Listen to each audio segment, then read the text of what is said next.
말씀의 제목은 고아와 같이 버려두지 않으리라. 고아와 같이 버려두지 않으리라. 과거 서울에서 청년 사역 중에 타교회 청년부 수련회를 인도하러 간 적이 있습니다. 집회 3일째 점심 식사 직후였던 것 같습니다. 식사가 끝나고 저는 그 교회 청년부 사역자와 함께 이제 교제하는 중이고 옆에서 3355 청년들이 이제 모여가지고 이제 자기들끼리 교제하고 있었습니다. 3일쯤 되니까 강사 목사님도 친해졌다고 생각했는지 서슴없이 자기들의 이야기들을 이렇게 자유롭게 이야기를 하더라고요. 근데 그 옆에서 이제 제가 듣고 싶었던 게 아니고 들려왔던 이야기 한 가지가 거기에 자매들이 몇 명 앉아 있었는데 한 자매가 이렇게 말을 했습니다. 아빠 엄마가 간섭이 너무 심해가지고 영 사는 게 힘들다는 것입니다. 이것도 하지 마라 저것도 하지 마라. 지금 내 나이가 20이 넘었는데 왜 엄마 아빠는 이렇게 하는지 모르겠다. 이제 그런 이야기를 하니까 그 같이 옹기종기 모여있던 친구들 거의 대부분이 똑같이 그 말들을 덧붙였어요. 동참하면서 우리 아빠도 그렇다. 우리 엄마도 그렇다. 내 나이가 지금은 몇인데 왜 그렇게 그러는지 모르겠다. 그렇게 이제 이야기가 되어갈 무렵 조용히 있던 한 자매가 이런 이야기를 했습니다. 자기는 그렇게 간섭해주는 부모님이 계시면 좋겠다 하는 것입니다. 알고 보니까 이 자매가 부모님을 일찍 여인 자매였습니다. 그래서 그렇게 다른 친구들이 했던 거와는 정반대의 말을 했던 거죠. 나도 너희처럼 간섭해주는 부모님이 계시면 얼마나 좋을까. 내가 하면 안 되는 행동했을 때 그러면 안 돼. 그렇게 혼내는 부모님이 계시면 얼마나 좋을까. 그런 이야기를 했는데 오래전의 일인데 저의 뇌리에서 사라지지 않습니다. 오늘은 추석 명절이기 때문에 이 이야기가 여러분에게 더 쉽게 다가가리라 생각합니다. 부모님의 사랑이 많이 생각나는 시간입니다. 평상시 불효자로 살다가도 그래도 명절 때가 되면 그래도 부모님 생각이 납니다. 자녀를 향한 부모의 사랑, 그 신비로운 사랑을 어떻게 헤아릴 수 있을지 나이 50이 넘은 아들을 걱정하던 팔순 노모의 모습이 제가 기억에 납니다.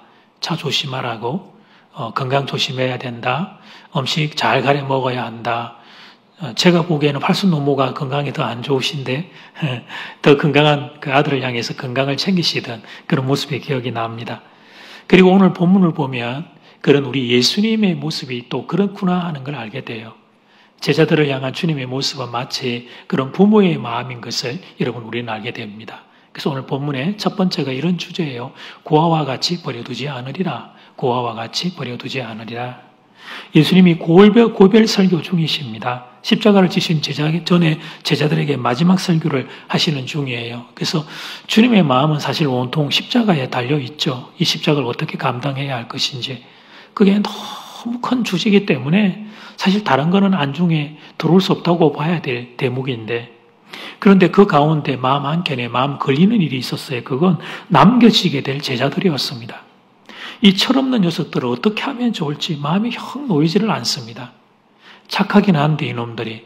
근데 아직 신앙이 어려서 힘든 세월을 어떻게 헤쳐나가게 될지 걱정이 한가득이셨습니다. 예수님이 제자들 옆에 계시기만 하면 그러면 한결 낫죠. 모르면 가르쳐주고 힘들면 그때 도와주면 되니까. 그런데 예수님이 이제는 그렇게 할 수가 없었습니다. 십자가 지신 다음에 부활 성천하시게 되면 육신의 예수님은 제자들을 떠나야 했어요. 그래서 그 대안을 주님이 떠나가시면서 그 대안을 제자들에게 주시는 겁니다. 예수님은 당신이 떠나시면 대신 다른 보혜사를 보내주시겠다고 약속하십니다. 16절 말씀, 내가 아버지께 구하겠으니 그가 또 다른 보혜사를 너희에게 주사 영원토록 너희와 함께 있게 하리니. 아멘. 예수님이 떠나시는 대신에 또 다른 보혜사, 즉 성령님을 보내주시겠다고 약속하십니다. 자, 여기서 잠깐. 또 다른 보혜사라면, 그러면 원판 보혜사가 있다는 거 아니에요. 원래 보혜사가 있으니까 또 다른 보혜사라고 표현을 쓰는 거 아닙니까? 그렇죠? 원래 보혜사가 있는 거죠. 그런데 내가 가면 또 다른 보혜사를 보내주겠다는 거예요. 이 말씀의 의미가 뭐냐면 예수님이 보혜사시라는 거예요. 예수님이. 그런데 예수님 보혜사 말고 다른 보혜사, 즉 성령님 보혜사를 예수님이 가시면서 대신 보내주겠다는 거예요. 그래서 여기서 우리는 알게 돼요. 성령님이 곧 예수님이라는 사실을. 그렇습니다, 여러분. 성령은 예수의 영입니다. 예수님을 영접하는 순간 예수의 영이신 성령님이 우리 안에 내주하게 됩니다. 그리고 그 성령님은 영원토록 함께 계십니다. 지상에 육신을 입고 오셨던 예수님은 시간과 공간의 제한을 받으셨습니다. 그래서 예수님이 안 보이면 제자들은 예수님을 찾아다녀야 했죠. 그러나 예수님을 대신해서 오시게 될 예수의 영이신 성령님은 그런 제한을 초월하십니다. 언제, 어디서나 영원토록 제자들과 함께 하실 겁니다. 그래서 예수님은 제자들에게 내가 떠나는 것이 제자들 너희들에게 더 유익하다고 말씀하셨던 거예요. 물론 제자들은 그 말씀을 이해 못했고 동의도 하지 않았습니다. 사람은 눈에 보이지 않는 것보다 눈에 보이는 것에 더 큰 확신을 얻는 존재이기 때문이죠. 여기서 또 한 가지 주의할 점이 있는데 그것은 성령님이 이미 존재하고 계셨다 하는 사실입니다. 천지 창조를 할 때부터 삼일째 하나님이 함께 하셨습니다. 예수님의 공생의 사역 중에도 성령님은 존재하셨습니다. 성령님 시험 받으실 때 우리가 여러분 그 성령님의 그 함께 하심을 우리가 이미 알고 있잖아요. 그럼 오늘 본문에서 예수님이 하시는 말씀은 뭘까요? 내가 가고 보이사 성령 또 다른 보이사가 온다는 건 뭘 의미하는 걸까요? 주도권, 주도적인 사역, 대표적인 사역에 대한 말씀을 하시는 겁니다. 예수님이 공생의 사역 중에는 예수님께서 주도적으로 대표적으로 사역을 하셨지만 부활 성천하시고 난 뒤에는 성령께서 그 바통을 이어받아서 주도적으로 대표적으로 사역을 하신다. 그 말씀을 하시는 겁니다. 제자들 눈에 그러므로 육신의 예수님이 안 보인다고 예수님이 안 계시는 게 아니라는 것입니다. 이제부터는 눈에 보이지 않지만 존재하는 예수의 영이신 성령을 믿고 사는 시대가 열렸다 하는 것입니다. 그러니까 얘들아 내가 안 보인다고 두려워하지 말라. 보혜사 성령의 이름으로 나 예수가 너희와 함께 있으니 담대하라. 주님이 말씀하시는 의도는 바로 이것입니다. 그리고 이제 예수님이 성천하시고 보혜사 성령님이 주도적으로 사역하게 되는 것은 또 다른 유익을 가져다 주죠. 17절 말씀 같이 읽어볼까요? 시작. 그는 진리의 영이라. 이는 그를 보지도 못하고 알지도 못함이라. 그러나 너희는 그를 아나니 그는 너희와 함께 거하심이요 또 너희 속에 계시겠습니다. 아멘. 육신의 예수님이 제자들과 함께 계셨을 때 함께 함으로만으로 제자들은 충분히 행복했고 충분히 황홀했습니다. 근데 예수님을 대신해서 오실 성령님은 자막을 보십시오. 너희와 함께 with you 할 뿐 아니라 너희 속에 in you 하겠다고 말씀하시는 거예요. 함께 할 뿐 아니라 너희 안에 in you 같이 계시다고 말씀하십니다. 그래서 성령님은 지금 여러분의 영혼 안에 내주하십니다. 예수님을 영접하면 예수의 영이신 성령님은 여러분 안에 내주하십니다. 믿으시면 아멘. 이 시간 여러분 손을 들어서 가슴들을 이렇게 한번 만져보세요. 물론 성령님이 우리의 이 가슴 안에 내주하시는지 우리의 생각, 머릿속에 내주하시는지는 정확하게 알 수는 없으나 그러나 여러분의 마음의 중심, 영혼의 중심들을 이렇게 딱 한번 만져보세요. 사랑하는 여러분, 지금 여러분의 영혼 안에 성령님이 내주하고 계십니다. 이 사실이 믿어지기를 축복합니다. 이 사실이 느껴지기를 축복합니다. 성령은 예수의 영이기에 우리가 예수님을 영접하면 성령님은 우리 안에 내주하십니다. 손 내리고 제자들을 홀로 두지 않고 함께하고자 하는 주님의 마음은 계속 이어집니다. 18절 말씀, 내가 너희를 고아와 같이 버려두지 아니하고 너희에게 오리라. 고아와 같이 버려두지 않겠다고 약속하십니다. 이게 주님의 마음입니다. 이것이 아버지 하나님의 마음입니다. 육신의 주님은 부활 성천하시지만 보혜사 성령의 이름으로 제자들의 인생 가운데 영혼 가운데 다시 찾아오시겠다 말씀하십니다. 사랑하는 여러분, 본문을 보면 예수님이 제자들을 얼마나 생각하고 아끼고 사랑하는지를 우리는 알 수 있습니다. 그런데 제자들 입장에서 한 가지 문제가 있었습니다. 그것은 육신의 예수님이 그들은 훨씬 더 좋았다는 사실이에요. 보혜사 성령님보다 육신의 예수님이 훨씬 더 좋았어요. 왜냐하면 육신의 예수님은 눈에 보이고 성령님은 눈에 보이지 않기 때문이었죠. 제자들 또한 인생이기 때문에 보이는 것에 더 큰 확신을 얻었던 것입니다. 그런데 이 한계와 문제는 우리도 동일해요. 예수의 영이신 성령님이 우리 안에 내주하고 계십니다. 성령님이 계신다는 것은 예수님이 계신다는 의미입니다. 성령은 예수의 영이기 때문입니다. 그런데 이 사실을 제대로 깨닫지 못하는 성도가 너무 많습니다. 일단 이런 성경적인 사실을 잘 모릅니다. 그 다음 성경적인 사실을 일부분 알아도 그 사실이 자신에게 힘이 되지를 않습니다. 머리로는 지식으로는 알지만 내 마음과 영혼으로는 내 안에 예수님 성령님 계신다는 것을 알지 못하기 때문입니다. 그러니까 실제 인생살이에 예수가 힘이 되지를 않습니다. 인생의 어려움에 직면하면 고아와 같은 심정이 됩니다. 내 편은 아무도 없고 나만 홀로 버려졌다는 느낌이 듭니다. 고독, 외로움, 우울감이 사무치게 몰려와요. 내가 아는 예수님이 내게 별로 도움이 되지를 않아요. 예수님은 저 멀리 있는 것 같고 내게 아무런 도움이 되지를 않는 것 같습니다. 그래서 막막하고 또 막막함, 예수님이 계시지만 예수님을 나의 힘으로 사용하지 못하는 성도들의 여러분 실체가 그러합니다. 사랑하는 여러분, 왜 이런 현상이 일어나는 걸까요? 내 속에 거하고 계시는 예수님을 내가 알지 못하기 때문이에요.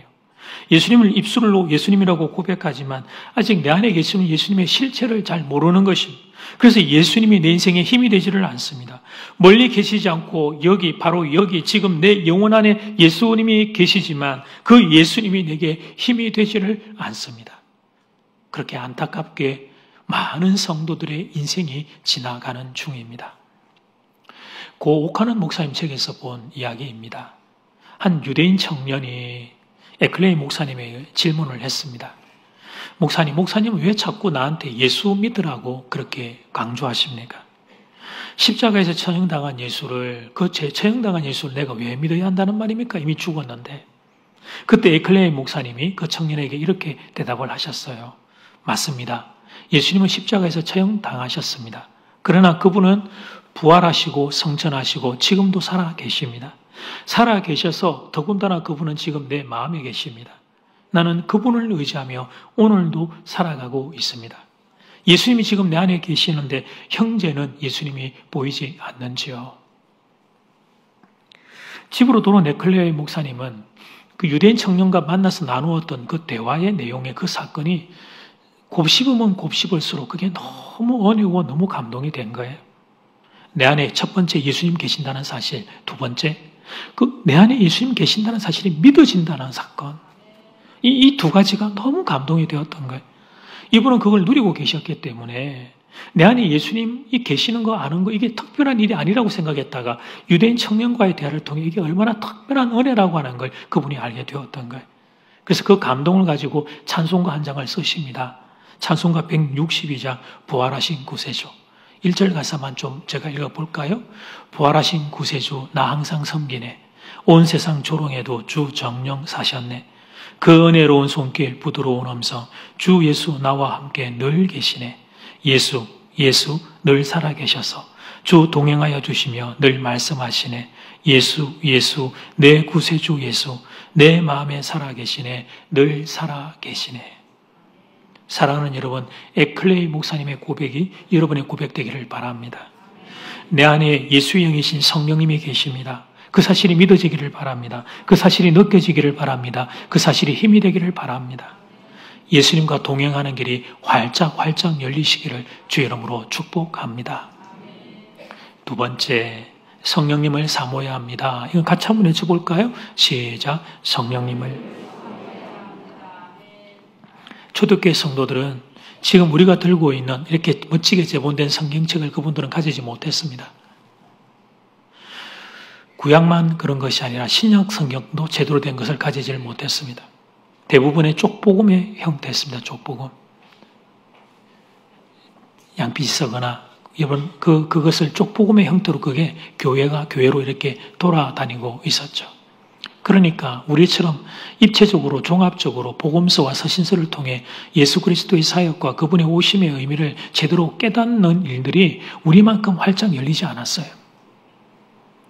지금 우리가 성경을 통해 아는 것과 비교하면 글쎄 10분의 1도 그분들에게 있어서는 우리에게 열린 지식이 그분들에게 열리지 않았다고 볼 수 있습니다.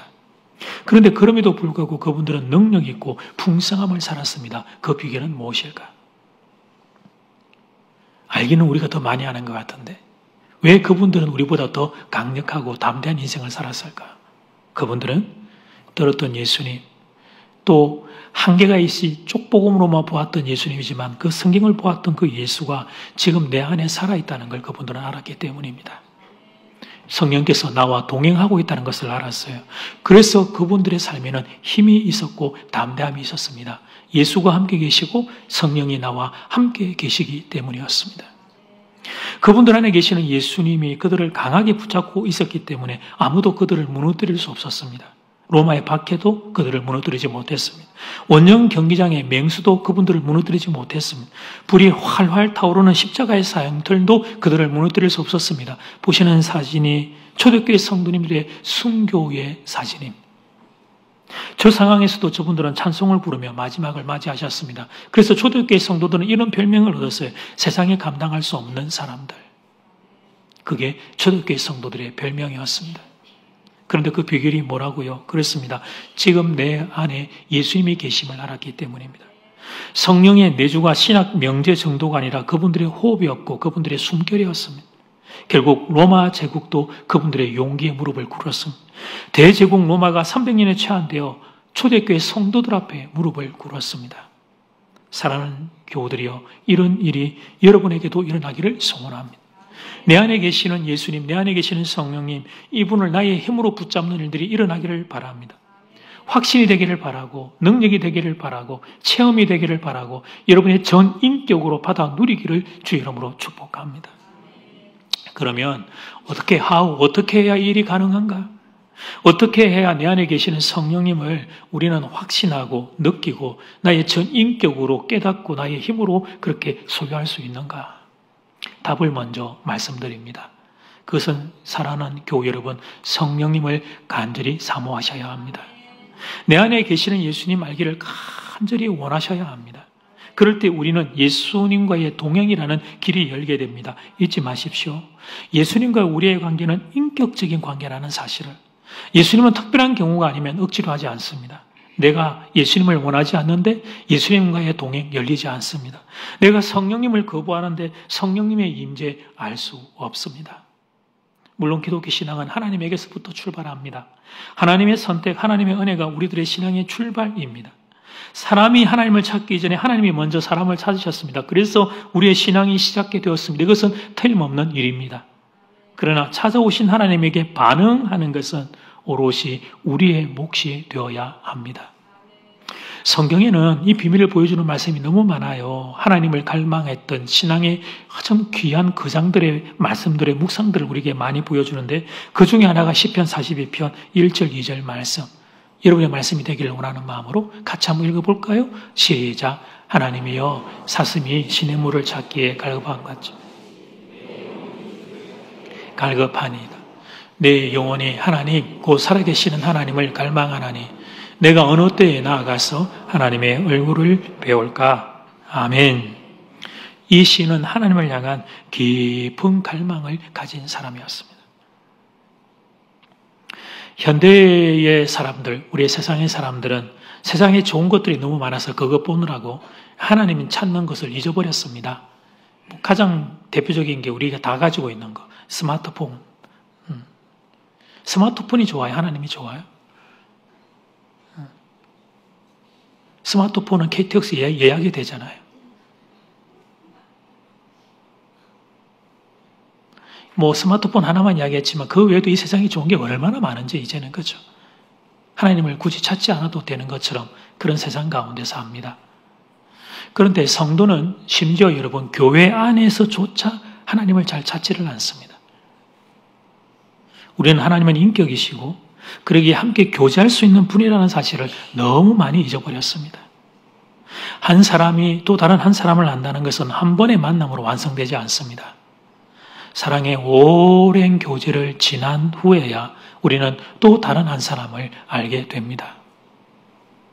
하나님은 인격이십니다. 우리가 하나님과 교제하는 것은 개인적인 일입니다. 개인적이라는 것은 교회 공동체의 의미가 없다 그런 게 아니라 우리가 나의 인격이 하나님과 인격으로 1대1로 만나는 이 개인적인 사건이라는 것입니다. 그리고 예수님과의 만남이 주는 기쁨을 아는 사람은 그 만남을 더욱 갈망하게 돼요. 이게 사랑의 속성이고 관계의 비밀이에요. 만나고 있는데 더 만나고 싶어요. 사랑하고 있는데 더 사랑하고 싶어. 여기서 이런 예를 들기는 조금 그렇지만 저 개인적인 예를 여러분에게 좀 돕기 위해서 제 이야기를 용서하고 좀 들어주셔요? 제가 아내하고 연애하다가 프로포즈를 했습니다. 제가 아내를 더 많이 좋아했기 때문에 제가 이제 프로포즈를 했는데 그때 아내가 저에게 이런 질문을 하더라고요. 왜 나하고 결혼하려고 하느냐고. 참 어려운 질문이죠. 그죠? 왜 나하고 결혼하려고 하느냐. 뭐 답이야 좋으니까. 근데 좋으니까 한데 이래 가지고는 이게 패스가 안 될 것 같아요. 그래서 그때 잠깐 좀 고민을 했고요. 그때 몇 개 대답을 했는데 제가 기억에 남는 대답 하나가 이런 것이었어요. 내가 처음에는 당신하고 1시간 같이 있고 싶었는데 시간이 지나니까 2시간 같이 있고 싶고 그 다음에 3시간 같이 있고 싶고 지금 24시간을 계속 같이 있고 싶어서 안 되겠다. 결혼해서 같이 살면 좋겠다. 제가 그렇게 대답을 했어요. 자매들이 약간씩 감동을 먹는 모습이 보이고 형제들은 손이 막 오그라드는 그런 것들이 이제 보이는데 죄송해요. 여러분의 손을 이렇게 뭐 오그라들게 만들어서. 사랑에 대한 패러독스입니다. 사랑에 대한 패러독스. 사랑하면 사랑할수록 사랑을 더욱 갈구합니다. 앞에서도 말씀드렸지만 같이 있는데 더 같이 있고 싶어요. 함께 있는데 더 깊이 알고 싶어요. 이것은 이성에 대해서만 그런 게 아니라 하나님에 대해서도 마찬가지입니다. 하나님을 발견했는데 더욱 하나님을 찾고 싶습니다. 예수님을 만나고 있는데 그 예수님을 더 깊이 만나고 싶습니다. 전인격적으로 주님을 알고 싶습니다. 이들에게 바로 예수님과의 동행의 길이 열리는 것입니다. 신앙의 거장들에게서 발견되어지는 공통점 중에 하나가 바로 이겁니다. 많은 분들이 계시는데 두 분만 생각해 볼까요? 모세는 하나님 영광 보기를 사모했습니다. 그래서 모세는 시내 산에서 하나님과 대면하는 영광을 입게 됩니다. 출애굽기 33장 11절 상반절 말씀, 사람이 자기의 친구와 이야기함 같이 세상에 하나님이 모세는 친구처럼 이야기하셨대요. 여호와께서는 모세와 또 대면하여 말씀하셨다. 하나님은 모세에게 그래서 모세우경도 주셨지만 천지 창조의 영광까지 하나님은 모세에게 허락해서 보여주신 거 아니에요. 그걸 보고 기록한 거니까. 하나님이 모세를 보고 나의 친구라고 부를 정도였어요. 대면하여 볼 정도였어요. 모세가 하나님을 사모했고 그래서 그는 그 복을 받습니다. 다윗은 어떻습니까? 참 이 어른도 대단한 분이에요. 하나님을 참 많이 간절히 사모했습니다. 삶의 굽이 좋을 때나 어려울 때나 예상대로 될 때나 예상치 않은 일들이 올 때나 그런 하나님 앞에 엎드려 하나님 찾기를 즐거워했어요. 시편에 절절히 그 다윗의 마음이 녹아있죠. 어떻게 이렇게 하나님을 좋아하고 하나님을 그리워했을까? 그래서 여러분 그가 바세바 범하고 난 뒤에 나단 선지자에게 그의 잘못을 지적당했을 때 시편에서 그러잖아요. 다 가져가시라고. 왕위도 가져가시고 내가 지금까지 쌓은 거 다 가져가셔도 되지만 주의 성령이여 내게서 떠나지 마옵소서 그렇게 기도했던 다윗은 그래서 하나님으로부터 너는 내 마음에 합한 자라고 하는 영광의 칭호를 얻었습니다. 사랑하는 여러분, 내 안에 계시는 예수님을 생생하게 만나고 싶다면 그렇다면 그렇게 구하십시오. 간절히 구하십시오. 우리의 신앙이 낮은 상태로 머무는 이유는 우리에게 그런 열망과 기대가 없기 때문입니다. 딱딱한 나무와 같은 신앙생활은 우리에게 거룩한 열망이 부족하기 때문입니다. 성령님을 발견하고자 한다면 그렇다면 그 성령님 만나기를 사모하시기를 바랍니다. 그리고 간구하시기를 바랍니다. 그럴 때 성령의 임재를 알게 되고 예수와의 동행의 길도 여러분은 알게 될 것입니다. 결론인데요. 제가 대학생 때의 일입니다. 명절에 일어났던 사건이 말씀을 쭉 정리해 나가는데 한 사건이 떠올랐습니다. 제 고향 친구 중에 한 명이 명절이 끝나고 고속버스를 타고 서울로 이제 귀경을 하게 되었습니다. 저하고 같은 고향 진에서 자라서 서울에 같은 대학을 간 친구입니다. 그때는 진에서 서울 직항 고속버스가 없어서 마산을 건너와서 이제 마산에서 서울로 갈 때 시절이었는데 그래서 이제 마산발 서울행이다. 또 틀릴 뻔했다. 그렇게 이제 그 고속버스를 탔는데요. 이 친구가 탔는데 그래서 옆에 예쁜 여대생이 딱 앉은 거예요. 와, 제 인생에는 그런 기회를 안 주시고 천금과 같은 기회가 이놈한테 주어진 거예요. 근데 친구들 만나면 농담 삼아 그런 이야기를 했거든요. 야, 누구한테 그 예쁜 여대생이 한번 앉는 일인 놀라운 일이 일어날까? 그래서 줄 설 때 친구들 보면 예쁜 여대생이 있으면 그 뒤에 일부러 서가지고 혹시 홀수면 옆에 서려고 하는데 늘 안 걸리다가 했던 그때 이제 이 친구가 그게 딱 걸린 거예요. 그러니까 어떻게 말을 걸까? 근데 이게 숙기가 없어가지고 방법을 찾지 못하다가 중간에 휴게소 내렸다가 타면서 음료수 하나 더 들고 와가지고 슬쩍 건네주면서 이제 말을 열었다고 해요. 그런데 그 여대생에서 얻은 정보가 얼마 되지 않았어요. 집이 마산이고 대학은 이제 서울의 이화여대를 다닌다 하는 정보가 전부였습니다. 전화가 어떤 시절에 전화번호 받을 수도 없고 뭐 인스타를 받을 수도 없고 그냥 아쉽게 그냥 헤어지게 된 거예요. 이름도 모르고 얼굴 그리고 고향 이 학생이 다니는 학교. 집에 왔는데 제 친구가 이 학생의 얼굴이 막 떠오르는데 방에 누워도 천장에도 막 그 얼굴이 떠오르고 뭐 여러분도 다 하셨던 일이잖아요. 그래서 이 친구가 그 다음 주 월요일부터 금요일까지 오후 4시경에 이화여대 정문 앞에 가서서 기다린 겁니다. 제 고향에서는 꽤 먹어주는 친구인데 서울에 있는 대학교까지 간 친구인데 말이에요. 수업이 끝나고 교문 밖으로 나올 때에 언젠가 한 번은 만나겠지. 이게 뭐 수업 끝나는 시간은 다르지만 4시, 5시가 일반적이니까 그래서 4시에서 6시까지 기다리면 한 번은 걸리겠지 하는 기대로 그렇게 써 있었어요. 그런데 여러분이 그 이화여대 정문 앞은 거의 대부분 여학생만 다닙니다. 저같이 부끄러움 많은 남자는 30분이 뭡니까? 10분도 못 서 있습니다. 이 사진은 이제 전혀 다른 여자 기다리는 남자 사진입니다만 우리 친구는 꽃도 안 들고 서 있었고, 뭐, 촌놈이 촌스럽게 그 앞에서 그냥 이렇게, 꽂아놓은 빗자루처럼 떡 서 있었던 거예요. 근데 이 친구가 오후 4시부터 6시까지 매일 2시간씩 월, 수, 목을 기다리고, 금요일 날까지 이제 마지막 기다리고 있었는데, 금요일 오후에 이 학생을 정문 앞에서 만나게 되었습니다. 그 이후 어떻게 되었을까? 여자친구가 되었습니다. 물론 결혼은 나중에 따로따로 했지만 어쨌든 그때는 여자친구가 되었어요. 이 학생이 놀라서 자초지종을 물었고 일주일간 제 친구가 너 혹시 만날 수 있을까 싶어서 학교 정문 앞에 있었던 걸 이야기를 했어요. 그리고 뭐 정인들 있잖아요. 그 가게 그 학교 앞에 뭐 가게 같은 데도 있고 막 그러니까 이제 그게 이제 정인이 있었던 거죠. 근데 그 이야기에 이 학생이 감동을 많이 먹었습니다. 한 남학생의 순수하고 뜨거운 열정에 감동을 많이 먹었습니다. 그리고 제 친구도 저보다 훨씬 나아요. 네, 외모도 그렇고. 뭐, 그러니까 이제 또 그게 또 잘 연결되었겠죠. 여러분, 제가 이 이야기를 들려드리는 것은 사모함과 간절함이 우리에게 주는 웃음과 또 감동에 대한 그 이야기를 좀 들려드리고 싶은 거예요.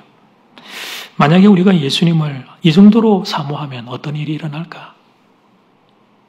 다른 것 다 놔두고 예수님을 좀 더 만나고 싶어. 예수님을 조금 더 깊이 알고 싶어. 내 안에 예수님이 계신다는데 그게 뭔지 정말 알고 싶어. 그래서 하루에 2시간 또는 1시간씩 교회에 와서 그렇게 해서 여러분 이 주제를 가지고 주님 앞에 기도를 하면 어떤 일이 일어날까? 어느 순간인지는 알 수 없으나 여러분을 찾아와 주시는 예수님을 만나게 될 겁니다. 내 안에 성령님 계신다는 걸 여러분이 느끼게 될 겁니다. 더 은혜가 임하면 기도하고 있을 때 여러분의 등과 어깨를 이렇게 싹 안아주시는 아버지 하나님의 넓은 품도 경험하게 될 것입니다. 바라기는 여러분의 생에 이런 일이 일어나기를 바랍니다. 예수님과의 동행이라고 하는 놀라운 길이 열리기를 바랍니다. 그런 마음에서 교회적으로는 정교인 산상기도회를 가려고 해요. 하나님 앞에 때를 좀 쓰려고 합니다. 은혜를 부어달라고 하나님의 살아계심을 경험케 해달라고 사랑하는 교우들이 내 힘으로 사는 것이 아니라 하나님을 의지하여 살아가는 하나님을 덧입는 은혜가 하나님 있기를 간절히 원하는 마음으로 저와 여러분이 함께 손잡고 하나님 앞에 엎드려 때를 좀 쓰려고 합니다. 하나님 우리를 불쌍히 여겨주셔서 예수와의 동행, 성령의 임재를 정말 내가 알 수 있기를 원합니다. 그런 마음들로 나아가려고 합니다. 제가 사랑하는 말씀 한 절 소개하면서 설교를 맺겠습니다. 시편 107편 9절 말씀. 제가 사랑하는 거니까 저만 읽을게요. 그가 사모하는 영혼에게 만족을 주시며 줄인 영혼에게 좋은 것으로 채워주시미로다. 아멘. 이 말씀이 여러분의 말씀 되기를 축복합니다. 여러분 안에 성령님이 계십니다. 성령의 임재를 강하게 누리시기를 축복합니다. 그러면 여러분의 삶이 달라지게 될 것입니다. 힘이 생길 것입니다. 용기가 생길 것입니다. 세상을 이길 능력이 생길 것입니다. 세상에 지지 않고 세상에 살되 담대하게 사는 놀라운 복이 여러분에게 임하게 될 것입니다.